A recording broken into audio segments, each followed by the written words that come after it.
प्रत्येक शेतकऱ्याकडं जनावरं असल्यामुळं प्रत्येकाच्या ऊसात मका हा असतोच. आम्ही किती जरी तुम्हाला ओरडून सांगितलं तरीसुद्धा तुम्ही हा ऊसात मका करणं काय सोडणार नाही. पण अलीकडं ह्या 3-4 वर्षात आपण एक गोष्ट लक्षात घेतली आहे का, की मक्याला त्याच्या कणसामध्ये एक लष्करी आळी म्हणून असते, की जी इतकी मोठी आळी असते की कितीही हार्ड कीटकनाशक मारलं तरी ती आळी सहजासहजी मरतच नाही आहे.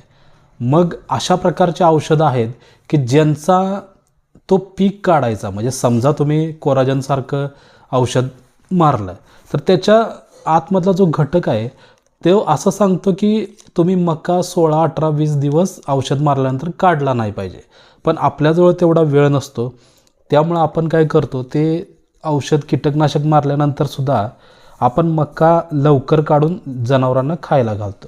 परिणाम काय होतो, आज आपण जे काय पाहतोय की जनावरांची वार लवकर पडत नाही किंवा जनावरं माजालाच लवकर येत नाही, ही नेमकं का व्हायला लागले, तर अशा प्रकारची कीटकनाशकं, हार्ड कीटकनाशकं.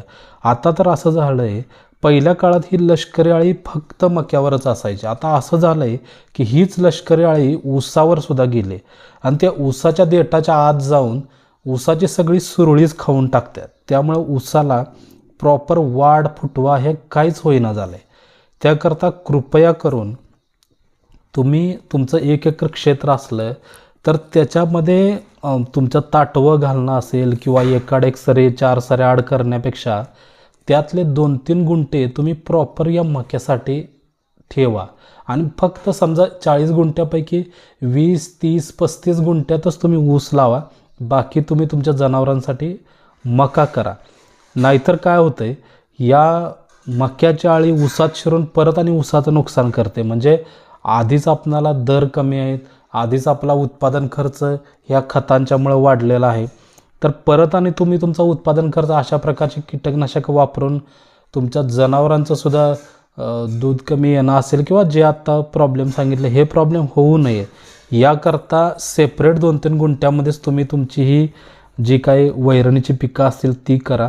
आणि जर आपणाला पाहायचं असेल तर आपल्या स्वतःच्या डोळ्याने आपण पाहत आहे. आम्हाला हे का जाणवतं आहे, आम्ही बराच काळ शेतकऱ्यांच्या संपर्कात असतो, त्यांच्या प्लॉट व्हिजिट करतो, त्यामुळे आम्हाला हे सगळं जाणवतं. ह्या लष्करी आळी, तुमच्या जनावरांचे प्रॉब्लेम असतील, ऊसाला फुटवाच निघत नाही.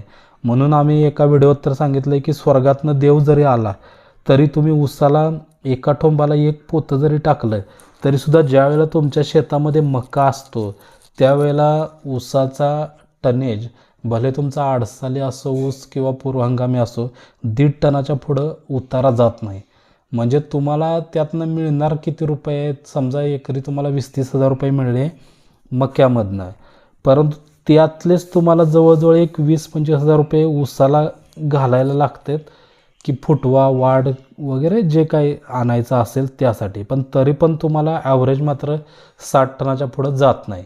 ज्यावेळेला माडा ऊस असतो की त्या ऊसांमध्ये मका वगैरे नसतो त्यावेळेला तो ऊस सहज तुम्हाला 70-80 टन आडसालीमध्ये ॲव्हरेज देतो. म्हणजे उरलेलं जे 20 टन जे तुम्हाला 30,000 रुपये मक्याद्वारे फायदा मिळणार होता ते तुमचा 15-20 टन ऊस जादा निघाला तरी त्यातनंच तुम्हाला ते 30-40 हजार रुपये सहज बाहेर पडणार आहेत. त्यामुळं समजा 40 गुंठ क्षेत्र असेल तर त्यापैकी 2-3 गुंठ प्रॉपर ह्या मक्यासाठी राखून ठेवा आणि बाकीच्या ऊसाचा चांगला ॲव्हरेज घ्या. आता चांगला ॲव्हरेज म्हणजे काय, 70, 80, 90, 100 टन ऊस काढणं. त्यासाठी आम्ही तुमच्या मदतीला आहोतच, आपले मित्र मार्गदर्शक ग्रुप म्हणून. आम्ही ऊर्जा इंडस्ट्रीजकडून 84,000हून अधिक सबस्क्रायबर्सद्वारे आणि 480हून अधिक व्हिडिओद्वारे आपले मित्र मार्गदर्शक ग्रुप म्हणून आपल्या संपर्कात सतत असू. आमच्या व्हॉट्सअप क्रमांकावर आपला शेतीबद्दलचा जो काही प्रॉब्लेम असेल तो शेअर करा. आमचा व्हॉट्सअप क्रमांक 9890 66 90 83 आहे. ऐकायला सोपं आहे, लिहून घ्यायला सोपं आहे. 9890 66 90 हे तरी रिपीटच आहे, फक्त पुढं 83 आहे, ते जाणून घ्या आणि त्यानुसार आपण आपले फोटो आम्हाला पाठवा. आम्ही आपल्याला निश्चितपणेच मदत करू. नमस्ते.